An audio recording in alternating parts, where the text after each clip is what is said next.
The force at the core leading our cause forward is the Chinese Communist Party. The theoretical basis guiding our thinking is Marxism-Leninism. End quote. Opening address at the first session of the First National People's Congress of the People's Republic of China, September 15, 1954. Quote, "If there is to be revolution, there must be a revolutionary party. Without a revolutionary party, without a party built on the Marxist-Leninist revolutionary theory and in the Marxist-Leninist revolutionary style, it is impossible to lead the working class and the broad masses of the people in defeating imperialism and its running dogs." End quote. Revolutionary forces of the world unite, fight against imperialist aggression. November 1948. Quote, "Without the efforts of the Chinese Communist Party, without the Chinese Communists as the mainstay of the Chinese people, China can never achieve independence and liberation, or industrialization and the modernization of her agriculture." End quote. On Coalition Government, April 24th, 1945. Quote, "The Chinese Communist Party is the core of leadership of the whole Chinese people. Without this core, the cause of socialism cannot be victorious."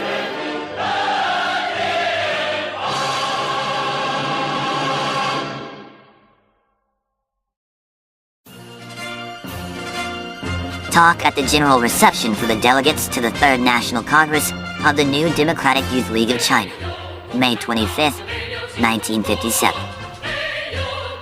Quote, "A well-disciplined party, armed with the theory of Marxism-Leninism, using the method of self-criticism and linked with the masses of the people.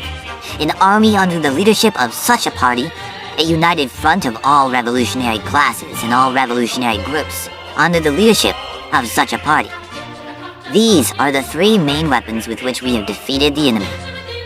End quote. On the People's Democratic Dictatorship, June 30th, 1949. Quote, "We must have faith in the masses, and we must have faith in the party. These are two cardinal principles. If we doubt these principles, we shall accomplish nothing." End quote. On the question of agricultural cooperation, July 31st, 1955. Quote, "Armed with Marxist-Leninist theory and ideology, the Communist Party of China has brought a new style of work to the Chinese people. A style of work which essentially entails integrating theory with practice, forging close links with the masses, and practicing self-criticism."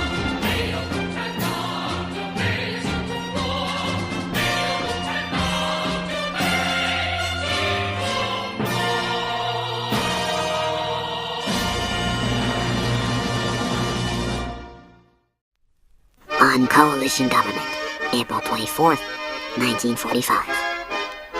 Quote, "No political party can possibly lead a great revolutionary movement to victory unless it possesses revolutionary theory and a knowledge of history and has a profound grasp of the practical movement." End quote. The role of the Chinese Communist Party in the National War, October 1938. Quote, "As we used to say, the rectification movement is a widespread movement of Marxist education. Rectification means the whole party studying Marxism through criticism and self-criticism. We can certainly learn more about Marxism in the course of the rectification movement." End quote. Speech at the Chinese Communist Party National Conference on Propaganda Work, March 12, 1957. Quote, "It is an arduous task to ensure a better life for the several hundred million people of China and to build our economically and culturally backward country into a prosperous and powerful one with a high level of culture." And it is precisely in order to be able to shoulder this task more competently and work better together with all non-party people who are actuated by high ideals and determined to institute reforms that we must conduct rectification movements both now and in the future, and constantly rid ourselves of whatever is wrong. Policy is the starting point of all the practical actions of a revolutionary party, and manifests itself in the process and the end result of that party's actions. A revolutionary party is carrying out a policy whenever it takes any action. If it is not carrying out a correct policy, it is carrying out a wrong policy. If it is not carrying out a given policy consciously, it is doing so blindly. What we call experience is the process and the end result of carrying out a policy. Only through the practice of the people, that is, through experience, can we verify whether a policy is correct or wrong and determine to what extent it is correct or wrong. But people's practice, especially the practice of a revolutionary party and the revolutionary masses, cannot but be bound up with one policy or another. Therefore, before any action is taken, we must explain the policy, which we have formulated in the light of the given circumstances, to party members and to the masses. Otherwise, party members and the masses will depart from the guidance of our policy, act blindly, and carry out a wrong policy. End quote. On the policy concerning industry and commerce, February 27, 1948. Quote, "Our party has laid down the general line and general policy of the Chinese Revolution, as well as various specific lines for work and specific policies. However, while many comrades remember our party's specific lines for work and specific policies, they often forget its general line and general policy.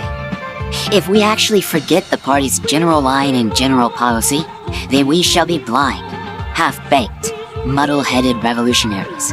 And when we carry out a specific line for work and a specific policy, we shall lose our bearings and vacillate now to the left and now to the right, and the work will suffer." End quote. Speech at the Conference of Cadres in the Shanxi Soyun Liberated Area, April 1st, 1948. Quote, "Policy and tactics are the life of the party. Leading comrades at all levels must give them full attention and must never, on any account, be negligent."